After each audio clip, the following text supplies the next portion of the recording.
You're watching the TGM production.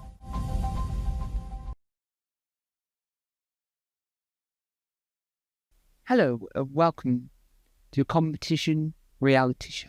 Yes, this is Reality Show World. Today we're discussing the elements. We're discussing the battle between the UK MasterChef and the rest of the world. Today's documentary program is recorded on the Osmo Pocket 3. First time I've used it in this conventional format due to the fact that my Fujifilm has died, ran out of battery, charging currently. So, let's discuss my thoughts on the world, and let's make sure we get the proper audio quality. So we're trying out the desk as well. We haven't used it in a while. We're just trying to make sure we get it straight.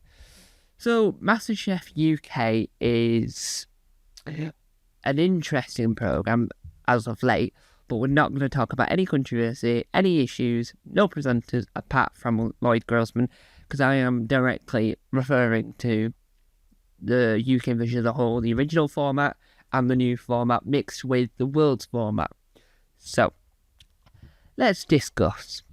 Now, my main area of discussion that we're going to take on this, if you will indulge me, is MasterChef Australia, MasterChef Canada, MasterChef New Zealand, MasterChef Ireland, and MasterChef Singapore. You can tell very similar things. MasterChef America also includes that, but MasterChef America is a lot more shine to it. As in, some of their tables are a lot more shinier. So I just want to focus on the versions that I consider to be really good. So that's Australia, New Zealand, Ireland, South Africa, Singapore, and Canada. They're the 6 I believe to be the best. America is good, but I don't think it has the same charm. Gordon Ramsay hosts the American version, but he has got a better representation for himself in the Australian version, which he appears on. Heston Blumenthal appeared on the Australian version, and so is Jamie Oliver. Now, let's compare let's talk about the show as a whole. MasterChef started hosted by Lloyd Grossman before being revived into this Top Gear-esque world. What I mean by that is that MasterChef and Top Gear had its world, as in it was designed as a magazine program, Top Gear and MasterChef, a cooking competition show. Then they bring it back, Top Gear entertainment magazine type thing, all in one, and MasterChef becomes a competition reality show due to the fact that it adds more reality elements than before.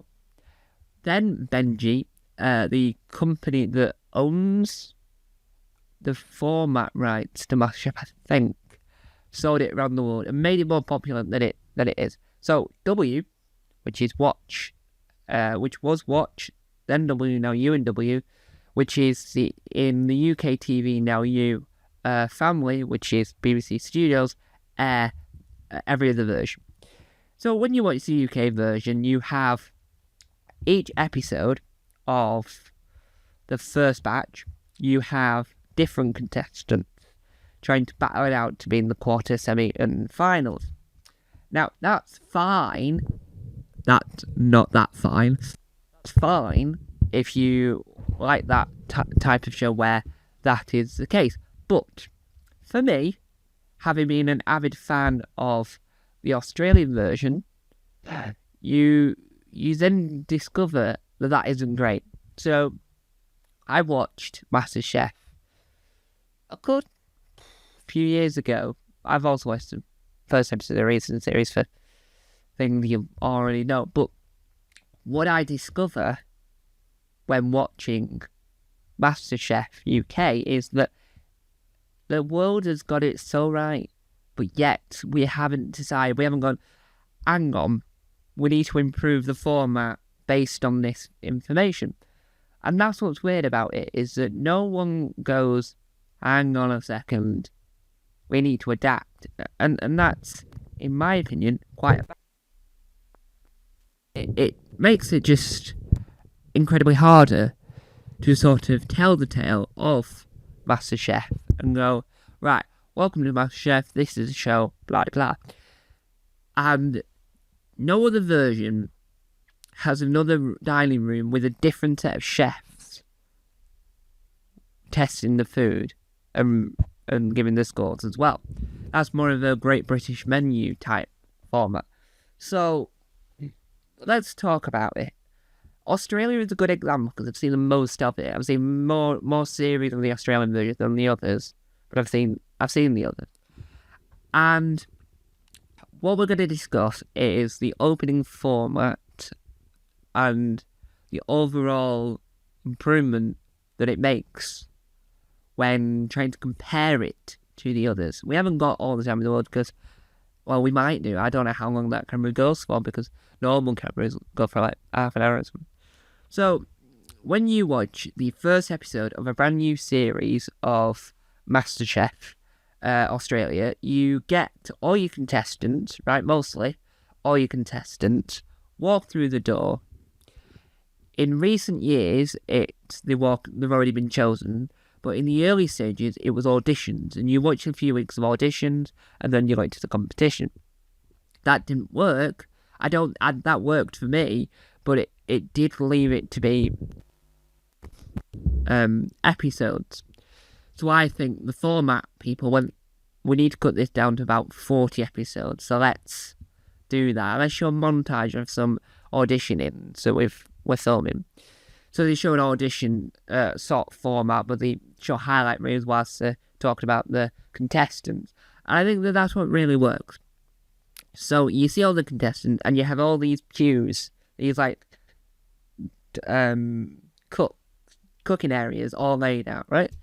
And it's this massive, like, warehouse type building, like, massive, right? And they all walk in, and then your judges, right? 3 judges, not 2, 3, right? And not always 3, sometimes maybe 2, depending on which version we're talking about, each you need. And so, the judges walk out, and they meet the contestants. Now, they sort of have to earn their apron, if you will, right? What I mean is, they do an initial cook, and they get given the apron to wear, because it's a little gimmick for the judges to know what type of cook that about to cook for them in this competition. And it's all about growing and developing and improving over time. And you see it. So they have an elimination every Sunday, right? Because it's in a week format. Not airing in a week. It is in the UK. I don't know about in Australia. But on the Sunday, you have the elimination. You have eliminations. You have immunity pins. You have all sorts of other tricks and whatever. And that symbolises that the competition is going to last for 40 episodes. And each week, you're going to see them for a week. And then someone's going to be eliminated at the end. Right at the end of the week. Fair enough. In the UK version, if we're going to compare it to the recent version that's still airing and that people probably more well known than the Lloyd Grossman era, I just want to use Lloyd Grossman as the example of he's the better host than the hosts they've got currently.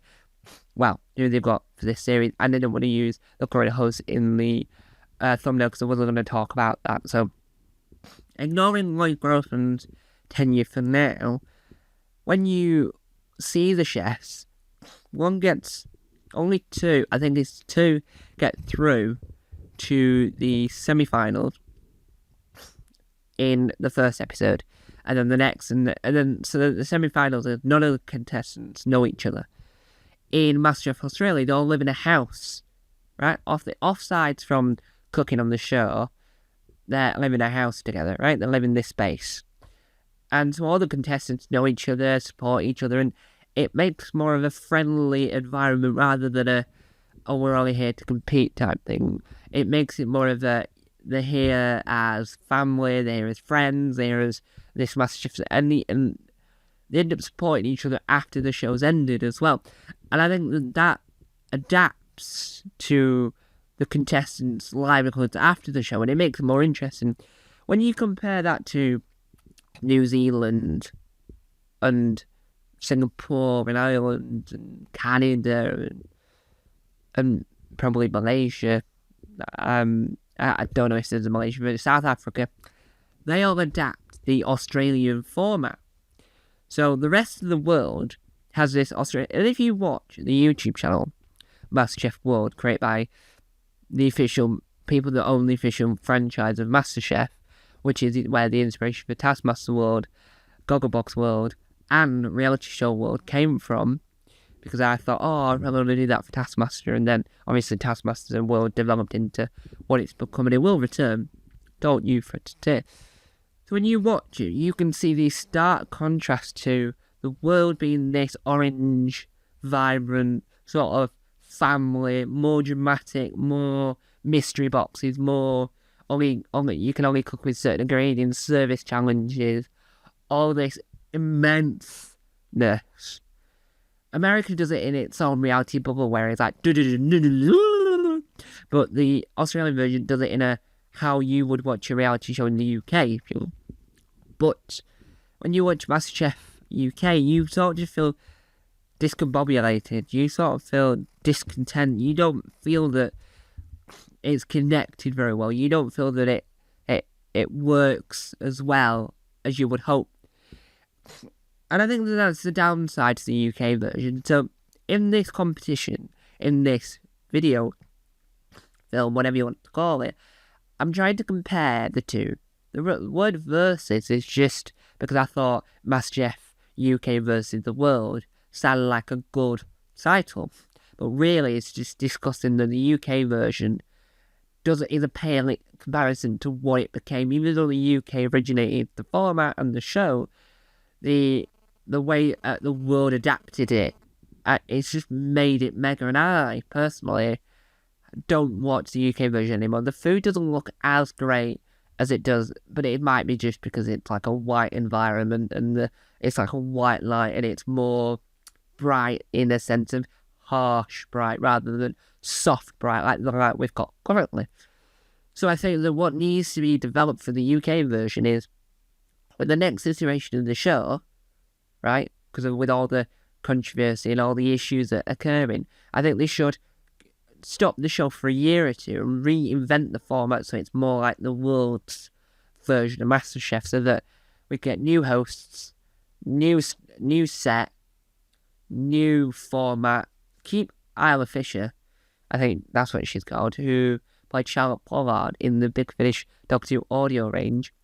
Keep her as voiceover because that is a unique thing to the UK version. No other version has a voiceover, but change the format completely, wipe everything clean, make it like Australia, Canada, America, New Zealand, South Africa, Singapore, Malaysia, all the countries that have MasterChef. Utilise that format, keep Isla Fisher to narrate over the food because she does an excellent job, and I think that that's what makes the UK version unique in that sense, but make it more like that. Because I think when you watch it, you sort of feel that you are more engaged with the world than you are the UK. In my personal opinion, anyway. Some people might disagree, and if you do disagree, let me know why you think the UK version is better than the rest of the world. Why? What do you think? And I think, for me personally, I prefer the Australian version.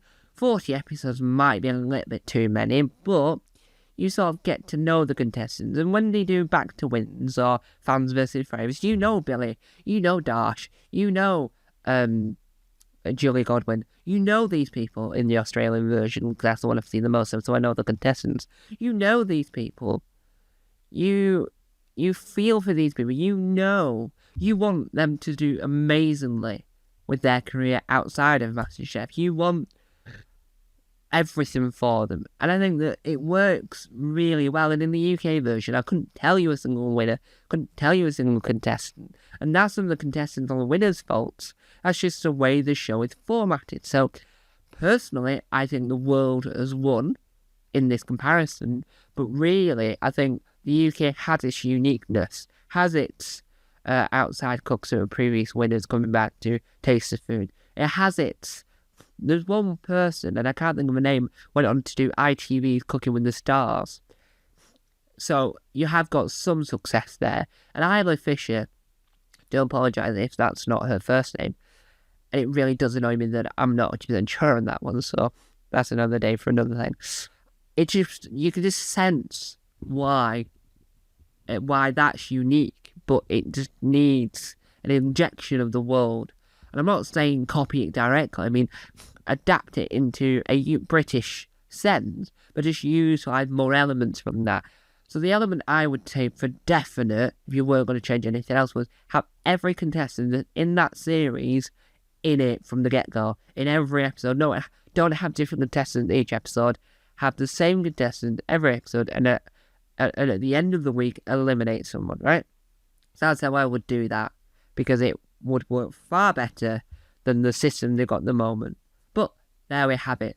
That's my opinion on MasterChef UK versus the world. So it's MasterChef UK and the rest of the world's versions. MasterChef will be coming more to the reality show world YouTuber, along with Destination X. I've got more videos coming about. So the videos I've got upcoming are Destination X Alone, Great British Sewing Bee, but I'm going to call it Sewing Bee because we're going to talk about the Norwegian version. We've got Bake Off, Pottery Throwdown, The Masked Singer, The Mole, I'm trying to remember what's in the thumbnail, Lego Masters, The Traitors, Race Across the World, The Apprentice. I've probably missed one, and it's going to drive me around the bend. I do apologise. And Genius, which in the UK was called Genius Game. So, if I missed any others, do let me know. I've said Hunted. That's included in that list. I think I've already said that. So, there we have it. Thank you for watching, and hopefully this looks amazing on the Osmo Pocket 3. Bye-bye.